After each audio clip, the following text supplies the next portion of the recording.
श्रीगुरुभ्यो नमः। परमगुरुभ्यो नमः। श्रीमदानन्दतीर्थभगवत्पादाचार्यगुरुभ्यो नमः। आपादमौलिपर्यन्तं गुरूणामाकृतिं स्मरेत् तेन विघ्नाः प्रणश्यन्ति सिद्ध्यन्ति च मनोरथाः शुभान् ध्यायन्ति कामान् गुरुदेवप्रसादजान् नितरानात्मपापोत्थान् तेषां विद्या फलिष्यति। यैरहं शुकवत्सम्यक् शिक्षितोऽस्मि कृपाणृभिः तान् सुधामण्डनाचार्यान् गुरून् वन्दे निरन्तरं। श्रीसत्यात्मसमारम्भां टीकाकृत्पादमध्यगां श्रीमदाचार्यपर्यन्तां वन्दे गुरुपरम्परां। सत्याभिघ्नकराब्जोत्थान् पञ्चाशद्वर्षपूजकान् सत्यप्रमोदतीर्थार्यान् नौमिन्यायसुधारतान् शास्त्रेषु पारदृश्वानं शास्त्रज्ञेषु च वत्सलं दीनभक्तोद्धारकरं सत्यात्मानं गुरुं भजे। श्रीगुरुतराचार्यगुरुभ्यो नमः। सृष्टिस्थित्यप्ययेह नियतिदृशितमो बन्धमोक्षाश्च यस्मात् अस्य श्रीब्रह्मरुद्रप्रभृतिसुरनरद्वेषशत्रुत्मकस्य विष्णोर्व्यस्ताः समस्ताः सकलगुणनिधिः सर्वदोषौ व्यपेतः पूर्णानन्दाव्ययोजः गुरुरपि परमश्चिन्तयेतन्महान्तम्। जन्माद्यस्य यतोऽन्वयादितरतश्चार्थेष्वभिघ्नस्वराट् तेने ब्रह्महृदाय आदिकवये मुह्यन्ति यं सूरजः। तेजो वारिमृदां यथा विनिमयो यत्र त्रिसर्गो मृषा धाम्ना स्वेन सदा निरस्तकुहकं सत्यं परं धीमहि। नमो निम्बगिरीशाय कमलानायकाय ते जीवसन्त्राणभाराय जगज्जन्मादिहेतवे वेदवेदान्तवेद्याय दशरूपादिधारिणे स्तोतुं त्वां न समर्थोऽस्मि विदेहि करुणां मयि। नमः परस्मै पुरुषाय भूयसे सदुद्भवस्थाननिरोधलीलया गृहीतशक्तित्रितयाय देहिनाम् अन्तर्ध्रुवायानुपलभ्यवर्त्मने। स्वस्त्यस्तु अखिलसन्मङ्गलानि भवन्तु। श्लोकैकश्रवणपठनमात्रेण कथावक्तुश्च श्रोतॄणां निखिलकलिकृतकल्मषापनोदनपटतरे धर्माद्यखिलपुरुषार्थसाधने भूते श्रीमद्भागवतसारोद्धारान्तर्गत संक्षिप्तशास्त्रार्थप्रकरणे किञ्चित् पूर्वप्रसक्तप्रमेयानुवादः। निवृत्ततरशैः उपगीयमानात् भवौषधात् श्रोतृमनोभिरामात् निवृत्ततरशैरुपगीयमानात् भवौषधात् श्रोतृमनोभिरामात् कौत्तमश्लोकगुणानुवादात् पुमान् विरज्येत विना पशुघ्नात्। कौत्तमश्लोकगुणानुवादात् पुमान् विरज्येत विना पशुघ्नात्। मातापितृभ्यो नमः। श्रीगुरुभ्यो नमः। हरि ओम। శ్రోతృవులారా,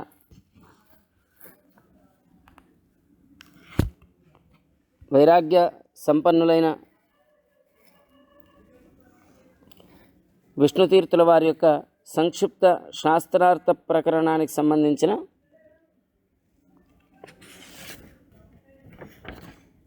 3వ శ్లోకము 4వ శ్లోకము వీటి యొక్క అభిప్రాయాలన్నింటినీ మనం తెలుసుకోవడానికి ప్రయత్నం చేద్దాం. గత శ్లోకమందు భగవంతుడి యొక్క దివ్యమైన కథలను వింటుంటే మానవునికి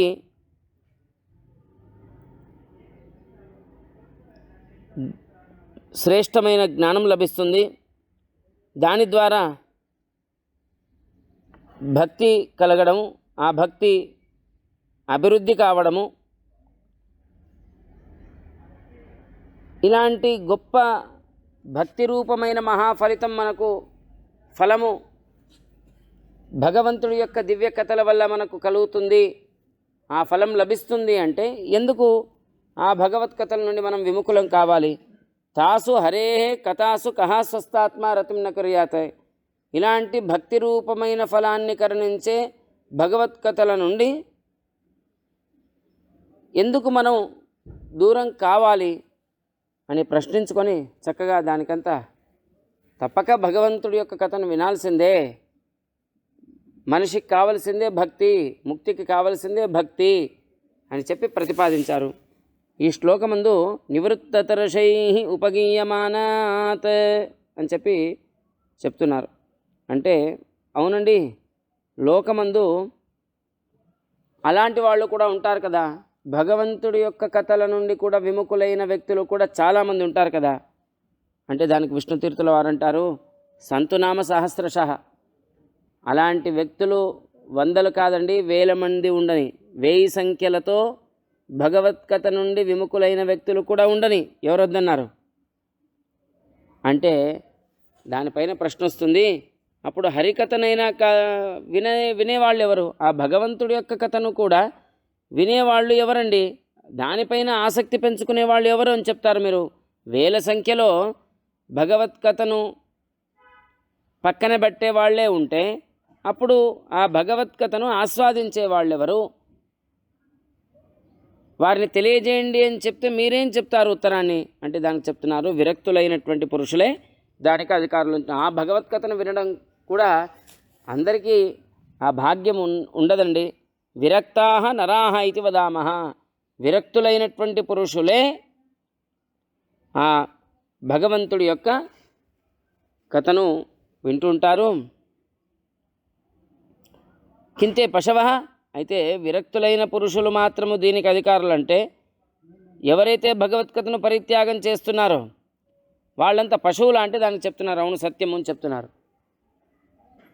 ఈరోజు రేపు మనం చూస్తుంటాం, అందరికీ తెలిసినటువంటి మాట, సాహిత్య సంగీత కళా విహీన సాక్షాత్ పశు పుచ్చ విషాణహీన అని చెప్తుంటారు.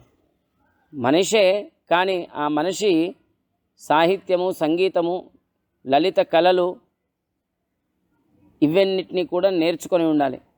ఒకవేళ ఆ సాహిత్యము పైన మనిషి జీవితాన్నే సక్రమమైన మార్గంలో నడిపించేది సాహిత్యము, సంగీతము, భగవంతుడి యొక్క ఆరాధనకు. అంతేకాకుండా తాను దుఃఖపడినప్పుడు, ఏదైనా మానసికమైనటువంటి ఇబ్బంది కలిగినప్పుడు ఒక క్షణకాలం ఆ సంగీతాస్వాదన చేస్తే చాలు, దుఃఖం తొలగిపోతుంది. కళావిహీన సాహిత్య సంగీత కళ, లలిత కళలు ఇవన్నీ కూడా మనిషికి వచ్చి ఉండాలి. కానీ ఈ 3 లేనటువంటి వ్యక్తి, లేకుంటే ఈ 2 లేనటువంటి వ్యక్తి వాడు మనిషి రూపంలో ఉన్నటువంటి తోక లేనటువంటి ఒక పశువే అని చెప్తుంటారు. మరి అలాంటిది ముక్తిని కలిగించే భగవత్కథ, ముక్తిని కలిగించేది భక్తి. అలాంటి భక్తిని అభివృద్ధి చేసే, భక్తిని కలిగించేటువంటి భగవత్కథను ఎందుకు వదులుకోవాలి చెప్పండి? ఒకవేళ వదులుకుంటే వాడు పశుతుల్యుడే అని చెప్తున్నారు. అందుకేమన్నాను నివృత్తతరశై. ఎలాంటి వాళ్ళు ఆ భగవత్కథను ఆస్వాదిస్తుంటారు, ఇక వాళ్ళ విశేషమైన ఆసక్తిని కూడా ఎవరు చూపుతారు? నివృత్తతరశై అని చెప్తున్నారు. జీవితంలో ఇంకా చేయవలసినటువంటి కర్మలేమీ లేవు వారికి. వాళ్ళు ఆచరించే కర్మలు ఎలాంటివి? కేవలం భగవత్ ప్రీతి కొరకే కర్మలను ఆచరిస్తుంటారు. వాళ్ళే నివృత్తి తరశులు. ఇంకేమీ దేనిపైన కూడా ఆశ లేదు, మమకారం లేదు, మా వాళ్ళు మనవాళ్ళు ఇదేమీ లేదు, కేవలం భగవంతుడు. ఇలాంటి ఆశను కోల్పోయి కేవలం భగవంతుడి యొక్క పాదార విందముల యందే ఆసక్తులైనటువంటి మహానుభావులు, ఋషులు, మునులు వాళ్ళందరూ కూడా ఈ భగవత్కథను గానం చేస్తుంటారట. ఉపగీయమానాత్ అని చెప్తున్నారు. అంతేకాదు, ఎందుకు వాళ్ళంతా దీన్నంతా గానం చేస్తుంటారు భగవత్కథను? భవౌషధాత్ అన్నారు. ఈ సంసార సముద్రానికి, సంసారం అనేటువంటి ఈ రోగం ఏదైతే ఉందో, ఈ సంసారంలో మనం ఆచరించినటువంటి పాపాల వల్ల కలిగేటువంటి ఏదైతే భవరోగం, రోగాలు ఉన్నాయో దాన్ని అని అర్థం చేసుకోవచ్చు. లేకుంటే సంసారమే ఒక రోగం, అలాంటి సంసారానికి ఔషధం ఏదయ్యా అంటే భగవంతుడి యొక్క కథాశ్రవణమే. భవౌషధాత్, దాన్ని స్వీకరిస్తే చాలు నిరోగి అయిపోతాడు సంసార సముద్రం నుండి. తస్మిన్ దృష్టే పరావరే అన్నట్టుగా భగవంతుడి యొక్క దృష్టి ఒక్కసారి పడితే చాలు ఆ భగవత్కథను వినడం వల్ల భగవద్ దర్శనం కలుగుతుంది, భక్తి పెరిగి భగవద్ దర్శనం కలుగుతుంది. రాజా బందాపనోదకృత అన్నట్టు ఒక్కసారి రాజు ఎవరినైతే చెరసాలలో బంధించబడినటువంటి యథాదృష్ట్యా ప్రసన్న సన్రాజ అంటారు. యథాదృష్ట్యా ప్రసన్న సన్రాజ బందాపనోదకృత, చెరసాలలో పడ్డటువంటి వ్యక్తిని తీసుకొని వెళతారు. వెళ్ళినప్పుడు వాడి యొక్క వినయము విధేయత ఇవన్నీ మొదలైనవన్నీ చూసి సమీచీనుడైనటువంటి శ్రేష్టమైనటువంటి రాజు ఒక్కసారి అనుగ్రహ బుద్ధితో చూస్తే వాడి యొక్క సంఖ్యలు ఎలా తొలగిపోతాయో అలాగే ఆ భగవంతుడి యొక్క దృష్టి ఒక్కసారి పడిందనుకోండి, ఈ సంసారం అనే ఏదైతే సంఖ్యలు మనకున్నాయో ఇవన్నీ కూడా తొలగిపోతాయి. ఇది భగవంతుడి యొక్క కారుణ్యం. ఇది ఎప్పుడు సాధ్యమవుతుంది? జ్ఞానులు ఆలపించిన భగవత్కథను, జ్ఞానులు ఉపదేశం చేసినటువంటి భగవత్కథను శ్రద్ధతో విన్నప్పుడే. భవౌషధాత్ అంటున్నారు కాదండి, అందుకేమన్నారు సంసారానికి ఇది ఒక మందు లాంటిది, ఔషధము లాంటిది. సరే, ఇది బాగుంది. ఔషధం అంటే చేదుగా ఉంటుంది కదా, మరి దాన్ని స్వీకరించవచ్చా? అందరూ స్వీకరించడానికి యోగ్యంగానే ఉంటుందా అంటే దాన్ని చెప్తున్నారు శ్రోతృ మనోభిరామాత్. ఈ ఔషధం అంటే ఏదో కడుపులో నోట్లో వేసుకోవడం కాదు, వాగేంద్రియం ద్వారా ఉదరానికి పంపించేది కాదు.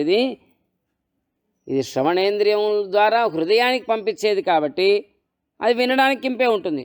ఔషధం వాస్తవంగా ఇది చేదే ఉంటుంది, కానీ దీంట్లో ఆ చేదుతనం ఉండదు. ఇది వినడానికి కింపు ఉంటుంది, మాధుర్యమే ఉంటుంది అని చెప్తున్నారు.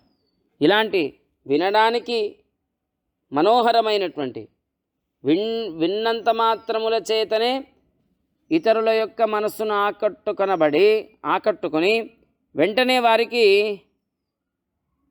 సంసార తాపముల నుండి విముక్తి కలిగించి మళ్ళీ ఇంకొకసారి భగవంతుడి యొక్క కథను నేను వినాలి, ఆ కథను పాడాలి అనేట్టుగా చేసేదే, భగవంతుడి యొక్క నామాన్ని స్మరించాలి అన్నట్టు చేసేది ఆ భగవత్ కథ. దానిలో అంత శక్తి ఉంది. అందుకే నివృత్తతర్షై ఉపగీయమానాత్ భవౌషధాత్ శ్రోతృమనోభిరామాత్ అన్నారు. అలాంటి ఉత్తమ శ్లోక గుణానువాదాత్, ఇలాంటి శ్రవణేంద్రియములకు ఇంపైనటువంటి ఉత్తమ శ్లోకుడు అంటే భగవంతుడు. ఆ భగవంతుడి యొక్క గుణములను ఏదైతే అనువాదం చేయడం ఉందో మళ్ళీ మళ్ళీ ఆ కథలు చెప్పడం, వినడం, స్మరించడం. ఆ ఉత్తమ శ్లోక గుణము అంటే ఉత్తమ శ్లోకుడు అంటే భగవంతుడు. ఆ భగవంతుని యొక్క గుణములను అనువాదం చేయడం ప్రశ్న రూపకంగానో ఉత్తర రూపకంగానో దాన్ని మళ్ళీ మళ్ళీ అనువదించడం ఏదైతే ఉందో, ఈ అనువాద రూపమైనటువంటి ప్రక్రియ నుండి, ఆ కథను చెప్పడం నుండి, కథను వినడం నుండి ఎవరండి విరక్తులవుతారు అంటే చాలుని ఎవరంటారు చెప్పండి? వినా పశుఘ్నాత్, పశుహింస చేసేవాడు తప్ప భగవత్కథ నుండి విముఖుడు ఎవరూ కారు అని చెప్తున్నారు. ఒకవేళ అలా భగవత్కథ నుండి విముఖుడు అవుతే వాడు పశుతుల్యుడే, పశుహింస చేసేవాడే అని చెప్తున్నారట. ఇక్కడ ఒక సంశయం రావచ్చు, పశుహింస అంటే ఏంటి? పశువును సంహరించడం అంటే దానికి విష్ణుతీర్థుల వారి యొక్క వ్యాఖ్యానం మనం ఒకసారి చదివి చూడాల్సిందే. వాస్తవంగా ఇక్కడ విషయాసక్తాద్ వినా అని చెప్పాలి, కానీ వినా పశుజ్ఞాతని ఎందుకు అన్నారంటే దానికి అర్థాన్ని చెప్తున్నారు. నిత్య పురుషార్థ సాధనం శుద్ధం సుగమం నివృత్తి మార్గం పరిత్యజ్య అస్థిర అల్పతర సుఖముద్దిశ్య ప్రాణిహింసాది రూప యజ్ఞాద్యనేక శ్రమ బహువిత్తాది సాధ్య కర్మరూప ప్రవృత్తి మార్గ నిరత న ప్రేక్షావాణితి. పశుహింస చేసేవాడికే భగవత్కథల యందు ఆసక్తి కలగదు అంటే ఏ పశుహింస అని చెప్తున్నారు? వాస్తవంగా రెండు మార్గాలు ఉంటాయి ఇక్కడ. ఒకటి నివృత్తి మార్గము, ప్రవృత్తి మార్గం అని. దీంట్లో ప్రవృత్తి మార్గమునైతే ఏదైతే అనుసరిస్తున్నాడో వాడే ఇక్కడ పశుజ్ఞ అని చెప్పి పిలువపడుతున్నాడు. వాడు ప్రేక్షావంతుడు కాదు అని చెప్తున్నారు, జ్ఞాని కాదు అని చెప్తున్నారు. ఎందుకలా అంటున్నారంటే, మొదటి మార్గం ఏదైతే ఉందో నివృత్తి మార్గం, ఇది శుద్ధమైన మార్గము, సుగమం, అత్యంత సులభమైనటువంటి మార్గం.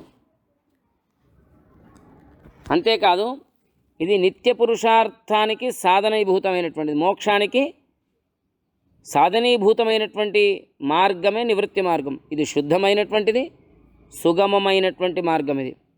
మరి ఇలాంటి సులభమైన శాశ్వత ఫలాన్ని, మోక్షాన్ని, శాశ్వతంగా మనకు సుఖాన్ని కరుణించే శుద్ధమైన మార్గాన్ని వదిలేసి అస్థిరమైన, నశ్వరమైనటువంటి, అల్పమైన సుఖాన్ని కలిగించే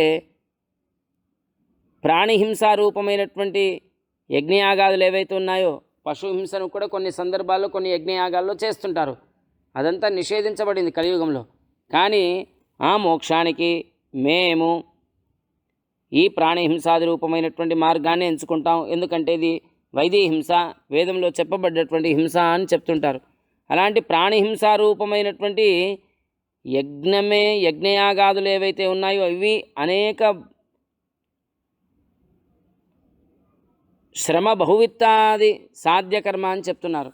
అంటే ఆ పశుహింస చేసి యజ్ఞయాగం చేయాలంటే డబ్బులు కావాలి. కొన్ని యజ్ఞయాగాల్లో ఈ పశువును అశ్వమేధ యాగం చేయాలి, అక్కడ అశ్వాన్ని హింసించాల్సి వస్తుంది. దాని యొక్క మేధస్సును తీసుకుని యజ్ఞకుండంలో వేసి దాన్ని ప్రసాదంగా తీసుకుంటారు. అశ్వమేధ యాగం అంటే ఇదేం సామాన్యమా చెప్పండి? కొన్ని కోట్ల రూపాయలతో ఆ యజ్ఞం చేయాల్సి వస్తుంది. వందల మంది, వేల మంది పురోహితులు కావాలి. అంతేకాదు ఒక సంవత్సరంలో అశ్వం బయలుదేరిందంటే తిరిగి రావడానికి ఎంత సమయం పడుతుందంటే ఒక సంవత్సర కాలంలో అది తిరిగి రావాలి. తాను బయలుదేరినప్పటి నుండి మళ్ళీ ఆ అశ్వం తిరిగి రావాలి. సంవత్సరం మీరకూడదు, యజ్ఞం పూర్తి అవ్వాలి. అందరూ కూడా నీకు ట్యాక్స్ కట్టాలి. గవర్నమెంట్కి ఎలా ట్యాక్స్ కడతారో అలా నీకు కూడా అశ్వమేధ యాగం చేసేవాడికి ట్యాక్స్ కట్టాల్సి వస్తుంది. పన్ను, మీరు గొప్పవాళ్ళు, మేము మీ యొక్క అధీనులము, మీరు రాజులు, మేము సామంతులము అని చెప్పి జయపత్రాన్ని రాసివ్వాలి. ఇన్ని రకాలైనటువంటి శ్రమలతో కూడినటువంటి అంత గొప్ప యాగాన్ని చేస్తానంటే అది సాధ్యమవుతుందా? శ్రమతో కూడినటువంటిది. అంతేకాదు బహువిత్తము కావాల్సింది, అక్కడ డబ్బు చాలా అవసరం. మరి ఇలాంటి అనేక శ్రమతో, బహువిత్తముతో సాధించాల్సినటువంటి ఈ కర్మలను ఏదైతే ఆచరిస్తున్నామో ఇలాంటి కర్మ అనేది ప్రవృత్తి మార్గము అని చెప్పి చెప్పబడుతుంది. అనేక శ్రమలు, అనేక కష్టాలు, అంతేకాదు డబ్బు కూడా ఎక్కువ ఖర్చు అవుతుంది. ఏతద్రూపమైనటువంటి కర్మ ఏదైతే ఉందో అశ్వమేధాది యజ్ఞరూపమైనటువంటి కర్మ, పశుహింసను చేసే యాగరూపమైనటువంటి కర్మ, ఈ కర్మరూపమైనటువంటి ప్రవృత్తి మార్గము. ఈ కర్మరూపమైనటువంటి ప్రవృత్తి మార్గమందు నివృత్తుడై ఎవరైతే ఆసక్తుడై ఉంటాడో వాడు ప్రేక్షావంతుడు కాదు. అంటే నివృత్తి మార్గాన్ని ఎంచుకున్నవాడే జ్ఞాని, ప్రవృత్తి మార్గాన్ని అనుసరించేవాడు జ్ఞాని కాదు, అజ్ఞాని అని చెప్తున్నారు. అలాంటి పశుజ్ఞాత అంటే ఏంటి అంటే నివృత్తి మార్గాన్ని పరిత్యాగం చేసి సులభమైన నిత్య పురుషార్థ సాధనమైనటువంటి శుద్ధమైన సుగమమైన అతి సులువుగా ఉన్నటువంటి మార్గాన్ని, నివృత్తి మార్గాన్ని వదిలేసి ప్రాణిహింసారూపమైనటువంటి యజ్ఞయాగాదులను ఆచరిస్తూ ప్రవృత్తి మార్గమును అనుసరించేవాడు ఎవడైతే ఉన్నాడో వాడే పశుజ్ఞుడు. అలాంటి ఆ పశుహింస చేసేవాడికి తప్ప భగవంతుడి యొక్క కథలను అనువాదం చేయడం అయితే ఏదైతే ఉందో దాని నుండి విముఖుడు వేరేవాడు కాలేడు.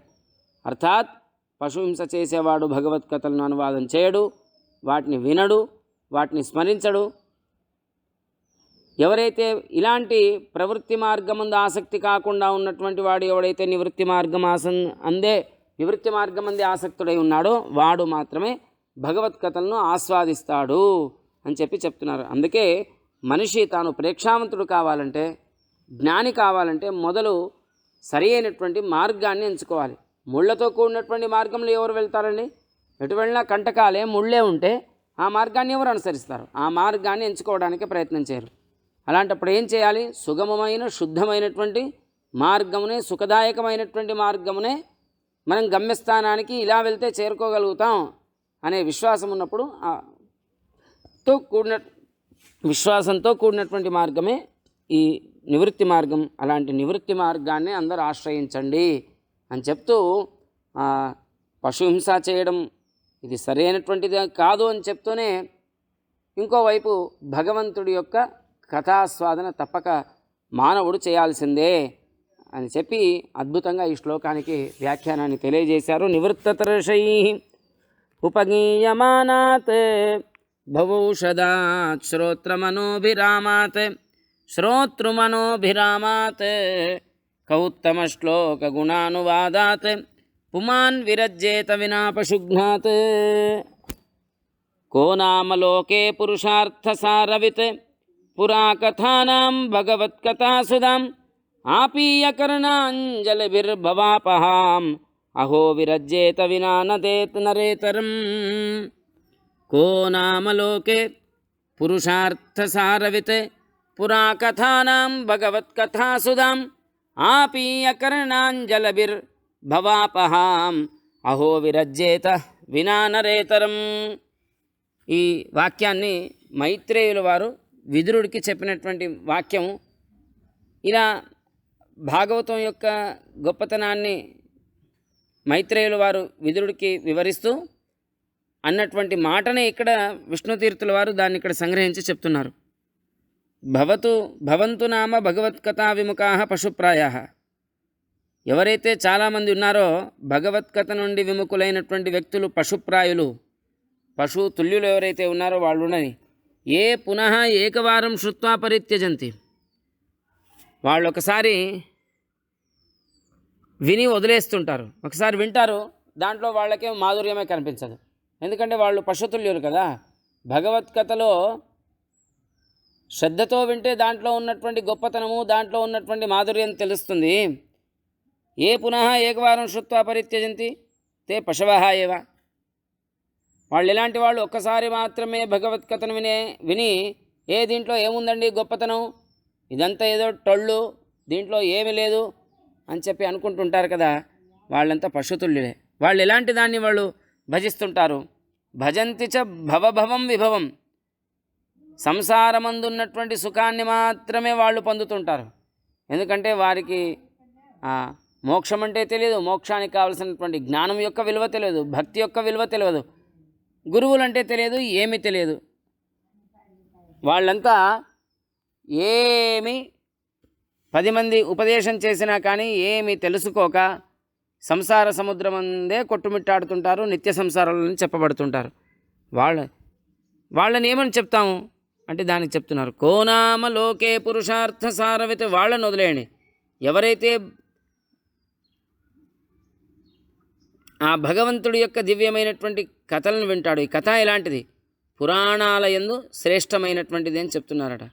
ఎన్నో కథానాం భగవత్కథా సుధామని చెప్తున్నారు. ఒక పురాణం కాదు, 2 పురాణం కాదు, అనేక పురాణాలు. ఆ అనేక పురాణాల్లో అత్యంత శ్రేష్టమైనటువంటిది శ్రీమద్భాగవతం. ఆ భాగవతం అనేటువంటి అమృతాన్ని 2 కరణములు అనే అంజలుల చేత పానం చేసి, ఆ భాగవత కథామృతాన్ని 2 చెవుల చేత, ఆ చెవులే అంజలి అంటే అమృతాన్ని తాగాలంటే చేతిలో వేసుకొని తాగాలి. ఇక్కడ ఆ అమృతాన్ని తాగేవి చేతులు కాదు, కానీ వింటుంటాం కాబట్టి ఆ భాగవతం ఇది వింటేనే మనకు అది పురుషార్థాన్ని కలిగిస్తుంది. మరి అలాంటప్పుడు శ్రవణాంజలి అని చెప్తున్నారు. శ్రవణం అనేటువంటి అంజలులు, అలాంటి కర్ణేంద్రియములనే అంజలుల చేత భాగవత కథను పానం చేసి ఎవరైతే ఉన్నారో వాడే విరక్తుడు అని చెప్తున్నారు. ఆ అమృతపానము చేత వైరాగ్యం అలా అంకురిస్తుంది. కోనామలోకే పురుషార్థసారవిత్ పురాకథానాం భగవత్కథాసుధాం ఆపీయ కర్ణాంజలిభిర్భవాపహాం అహో విరజ్యేత వినా నరేతరం. మరి ఇలాంటి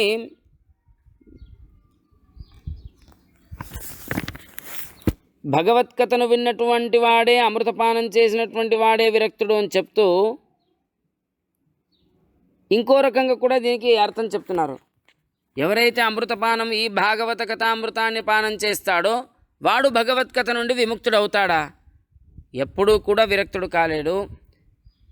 ఒకవేళ అలా విరక్తుడై ఉంటే వాడు నరేతరం వినా అంటున్నారు. అంటే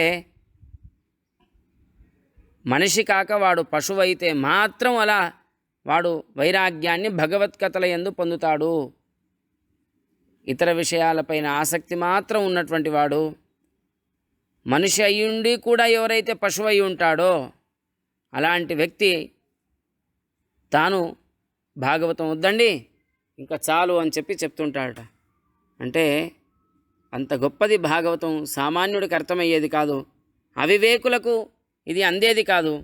ఎవడైతే వివేకవంతుడున్నాడో వాడికి మాత్రమే, భగవద్భక్తి ఉన్నటువంటి వాడికి మాత్రమే, యోగ్యత ఉన్నటువంటి వాడికి మాత్రమే ఈ భాగవత కథ అందుతుంది. సామాన్యుడికి అది అందని ఫలము అని చెప్తున్నారట. అందుకే అహో విరజ్యేత వినా నరేతరం అని చెప్పి చెప్పడం జరిగింది. ఇది చెప్తూనే విష్ణుతీర్థుల వారి యొక్క వ్యాఖ్యానంలో పురాకథానాం మధ్య సారభూతం అన్నారు. అంటే కథలు చాలా ఉన్నాయి, భగవంతుడి కథలు కూడా చాలా ఉన్నాయి వేరే వేరే పురాణాల్లో. వాటన్నిటి యందు కూడా సారభూతమైనటువంటి గ్రంథమే శ్రీమద్ భాగవతం. ఇలాంటి సారభూతమైనటువంటి భాగవత ఫలాన్ని, భాగవతామృతాన్ని ఎవరు వదులుకుంటారు చెప్పండి? నరేతరం వినా అంటే మనిషి కాక పశువయ్యోడైతే ఉంటాడో వాడు తప్ప ఎవరూ కూడా భాగవతామృతాన్ని, భాగవత ఫలాన్ని వదులుకోవడానికి కూడా ఇష్టపడరు అని చెప్తూనే, ఏ మానవులారా తప్పక భాగవత ఫలాన్ని మీరు పొందండి, ఉత్తమ గురువులను ఆశ్రయించండి, వారి ద్వారా ఆ భగవత్కథలను ఆస్వాదించండి. ముక్తి మార్గానికి సాధనీభూతమైన ముక్తి మార్గాన్ని మనకు చూపించే భక్తి మార్గాన్ని మీరు ఎంచుకోండి అని చెప్పి విష్ణుతీర్థుల వారు తమ యొక్క వ్యాఖ్యానంలో విశేషంగా తెలియజేశారు. అలాంటి విష్ణుతీర్థుల వారికి అనంతకోటి నమస్కారాలు సమర్పిస్తూ, స్వస్తి ప్రజాభ్యః పరిపాలయంతాం న్యాయేన మార్గేణ మహిం మహిషాః గోబ్రాహ్మణేభ్యః శుభమస్తు నిత్యం లోకాః సమస్తాః సుఖినో భవంతు. హరే రామ రామ రామ హరే హరే, హరే కృష్ణ కృష్ణ కృష్ణ హరే హరే. జై బోలో గోపాల కృష్ణ భగవాన్ की जय, राजा रामचंद्र भगवान की जय, वेदव्यास गुरु महाराज की जय. मध्वांतर्गत श्री कृष्णार्पणमस्तु. जय श्री राम.